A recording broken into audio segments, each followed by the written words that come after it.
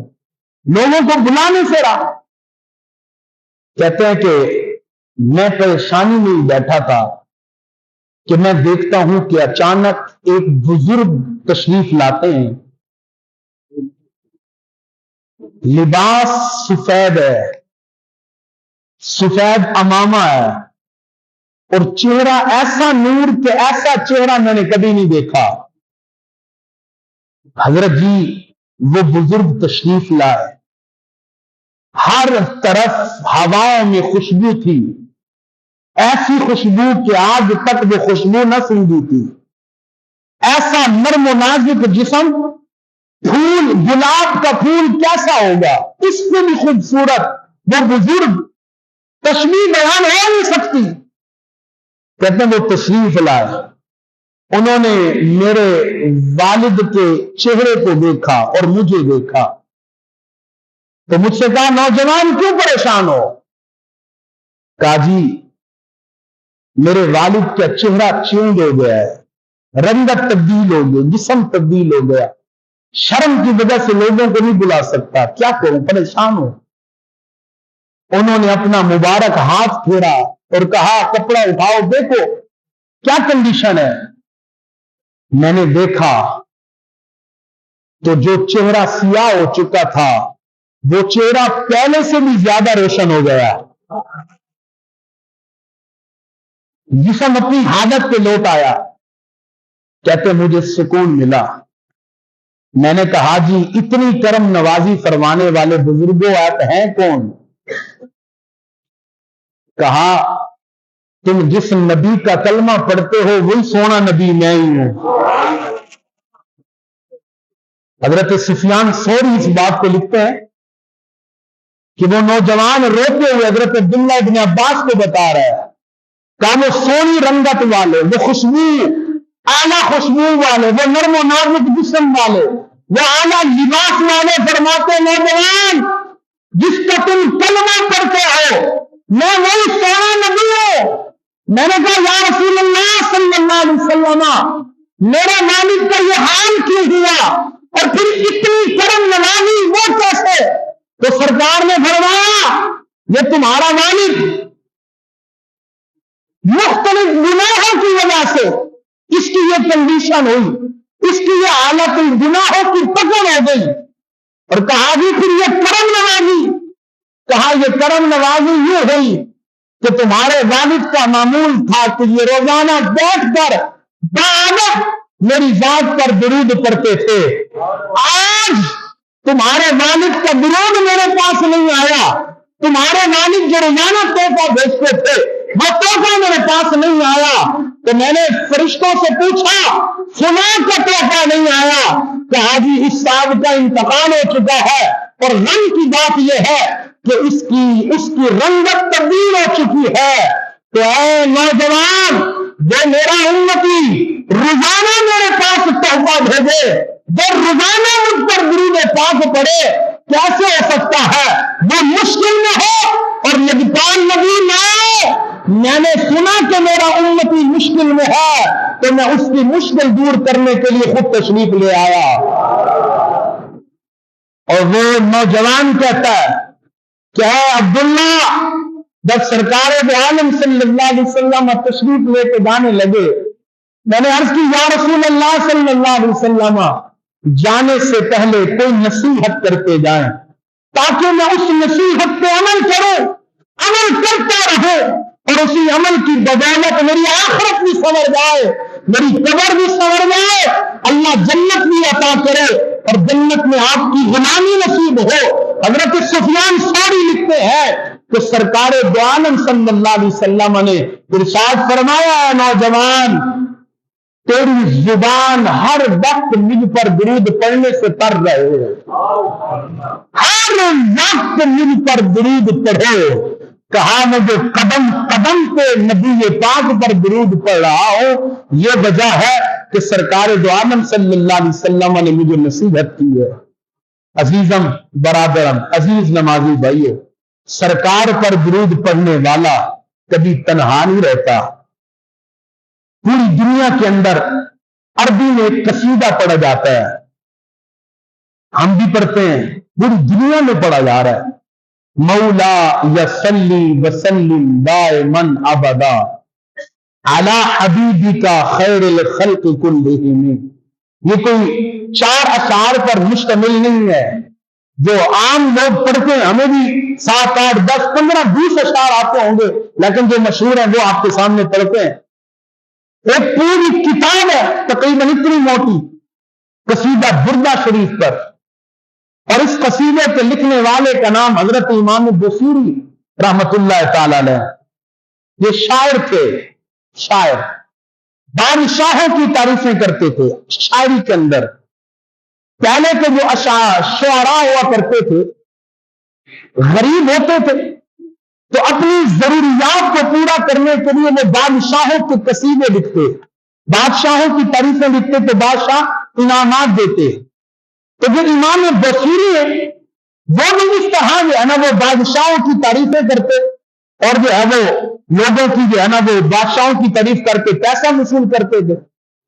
اعلیٰ حضرت عظیم البرکت امام شاہ احمد رضا خان فاضل بریلی رحمت الرحمان، آپ بھی عظیم پائے کے شاعر ہیں، بریلی کے رہنے والا یہ خان نبی کا بہت بڑا عاشق، آپ کی شاعری کا بھی صرف ہندوستان میں نہیں بلکہ پوری دنیا میں بنتا تھا، اس لیے کہ صرف آپ نے جو ہے نا وہ ہندی یا اردو کے اندر جو ہے نا آپ نے کلام نہیں لکھے، بلکہ اعلیٰ حضرت عظیم البرکت کے کلام تقریباً ہر زبان میں موجود ہے جو اس وقت زبانیں ہوا کرتی تھی۔ اعلیٰ حضرت کا ایک کلام لم یاتی نظیر کفی نظر مثلے نصب پیدا جانا، یہ تقریباً 6 سے 7 زبانوں پر مشتمل ہے، صرف ایک کلام۔ اس کے اندر عربی بھی ہے، فارسی بھی ہے، اور گجراتی بھی ہے، اردو ہندی بھی ہے، کئی زبانیں اس میں شامل ہیں۔ اعلیٰ حضرت جو میرے پاس کے شاعر تھے، ہندوستان کے اندر ایک ریاست تھی نان پارا، نان پارا بادشاہ کا وزیر اعلیٰ حضرت کے پاس آیا، اس نے کہا بھی اعلیٰ حضرت جی آپ بڑے پائے کے شاعر ہیں، آپ نے جو ہے نا بڑی شاعری کی ہے، آپ سے گزارش ہے کیا ہمارا بادشاہ ہے نان پارا، اس کی شان میں قصیدہ لکھ دیجیے، آپ کو جو مانگیں گے آپ کو دیا جائے گا، جتنا انعام مانگیں گے آپ کو ملے گا۔ اعلیٰ حضرت عظیم البرکت نے قلم اٹھایا، اور جب قلم اٹھایا تو وہ وزیر سمجھا کہ آج تو بس وارے نہیں آ رہے تھے، بادشاہ خوش ہو جائے گا، میری بھی بگڑی بن جائے گی، احمد رضا کی بگڑی بھی بن جائے گی۔ اعلیٰ حضرت نے باقی قلم اٹھایا اور لکھا تو کیا لکھا، وہ کمال حسن حضور ہے کہ گمان نفس جہاں نہیں، وہی پھول خار سے دور ہے، وہی شمع ہے کہ دھواں نہیں، تیرے آگ روح گبیرت سے فصحا عرب کے بڑے بڑے، کوئی جان میں زبان نہیں، آقا نہیں بلکہ جسم میں جان نہیں، کروں تیرے نام پہ جا فدا، نہ بس ایک جا دو جہاں فدا، دو جہاں سے بھی نہیں جی بھرا، کروں کیا کرے جہاں نہیں، بخدا خدا کا یہی حضر، نہیں اور کوئی نفر مکر، جو وہاں سے ہو وہی آ کے ہو، جو یہاں نہیں وہ وہاں نہیں، اور نام پارا کی تعریف کروانے والے سن کرو مدح اہل دول رضا، پڑے اس بنا میں میری بنا، میں گدا ہوں اپنے کریم کا۔ اللہ اکبر، کرو مدح اہل دول رضا، پڑے اس بنا میں میری بنا، میں گدا ہوں اپنے ہی کریم کا، میرا دین پارا نہ نہیں، اے وزیر اور نام پارا کی تعریف کروانے والے سن، اعلیٰ حضرت احمد رضا کا جب بھی قلم اٹھتا ہے وہ سرکار کی شان کے لیے اٹھتا ہے، بس کسی اور کی تعریف کے لیے نہیں اٹھ سکتا۔ بہرحال امام بصیری رحمت اللہ تعالیٰ علیہ جو شاعر قصیدہ بردہ تھے، آخری بات کر کے گفتگو ختم کرتا ہوں، امام بصیری زمانے کی تعریفیں کرتے رہے، کرتے جب تک جسم میں جان تھی، شاعری میں طاقت تھی، انعامات ملتے رہے، بوڑھے ہو گئے، اب بادشاہوں نے بلانا چھوڑ دیا، اب بادشاہوں کی تعریفیں بھی ختم ہو گئی، غربت چھا گئی، ایسی غربت کہ پھر بیماری نے بھی گھیرے میں لے لیا، اور ایسی بیماری کہ پاس بیٹھنے کو کوئی تیار نہیں، جسم میں کیڑے پڑ گئے، کیڑوں کا مرض، بدبو آتی تھی امام بصیری کے جسم سے۔ ایک بیٹھے خیال آیا، اے بصیری، ساری زندگی زمانے کو خوش کرتا رہا، ساری زندگی تجھے زمانے نے کیا دیا؟ حقیقت یہی ہے، زمانہ جب تک آپ ٹھیک ہے زمانہ آپ کا استعمال کرتا ہے، آپ بوڑھے ہو گئے، آپ زمانے کی ضرورت ختم تو آپ بھی ختم، آپ کا کوئی وقار نہیں، آپ کا کوئی عزت نہیں، کیا ساری زندگی زمانے کو خوش کیا مگر آپ زمانے نے کہاں چھوڑ دیا؟ اے بصیری چل، آج اس کی بارگاہ میں قصیدہ لکھ جو سب شانوں کی، جس کی جو لائق ہے اس پہ کہ جس کی تعریف کی جائے، اٹھا قلم۔ تو امام بصیری نے قلم اٹھایا، کیا قلم اٹھایا؟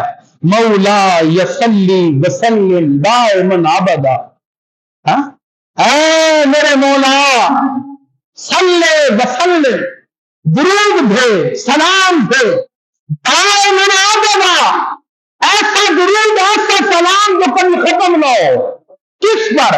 علی حبیبک خیر الخلق کلہم، اپنے اس محبوب پر جو ساری مخلوق میں بہتر ہے۔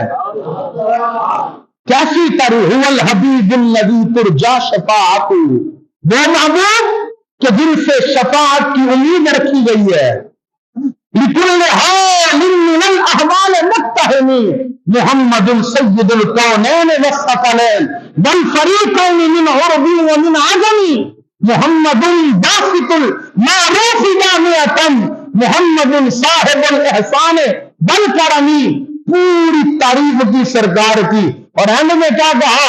یا اکرم الخلق مالی من الوذ بہ سواک عند حلول الحادث العممی۔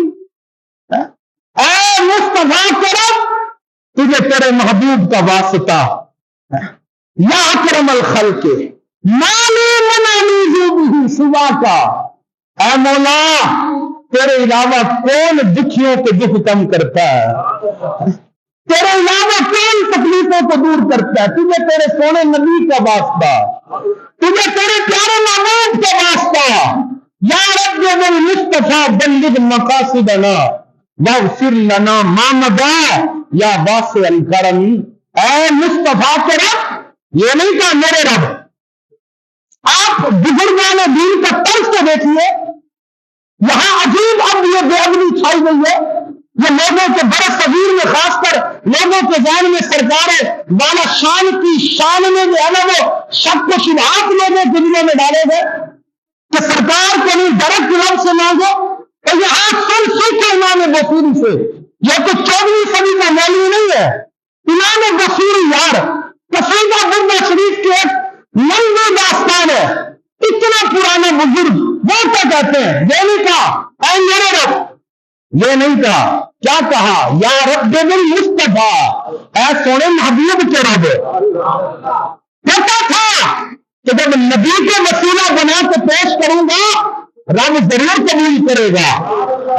بلغ مقاصدنا، میرے مقاصد کو پورا فرما، واغفر لنا ما مضی یا واسع الکرم، جو میں گناہ کر چکا، اے وسعت والے، اے وسیع کرم والے، تو معافی عطا فرما۔ اب سنیے، یہ قصیدہ لکھا امام بصیری نے سرکار کی شان میں، بیماری کی حالت ہے، یہ قصیدہ لکھتے لکھتے لکھتے اتنا بڑا قصیدہ لکھا امام بصیری نے، اور آنکھ لگی، یہاں سر کی آنکھیں بند ہوئی، دل کی آنکھیں کھل گئی۔ امام آپ اٹھائے قصیدہ، کس کا بھی لکھا ہوا یہ کتاب قصیدہ بردہ شریف کی ابتدا میں یہ واقعہ موجود ہے، تمام لوگوں مکاتب فکر میں لکھا ہے۔ دل کی آنکھیں کھلی، منظر کیا ہے؟ سرکار کی محفل لگی ہے، سرکار کے اصحاب اس طرف بیٹھے ہوئے ہیں، سرکار صحابہ کے جھرمٹ میں تشریف فرما ہے. ایک سمت عمر، ایک سمت علی، دو بکر ادھر، عثمان ادھر. ایک سمت عمر، ایک سمت علی، دو بکر ادھر، عثمان ادھر. ان جگمگ جگمگ تاروں میں مہتاب کا عالم کیا ہے؟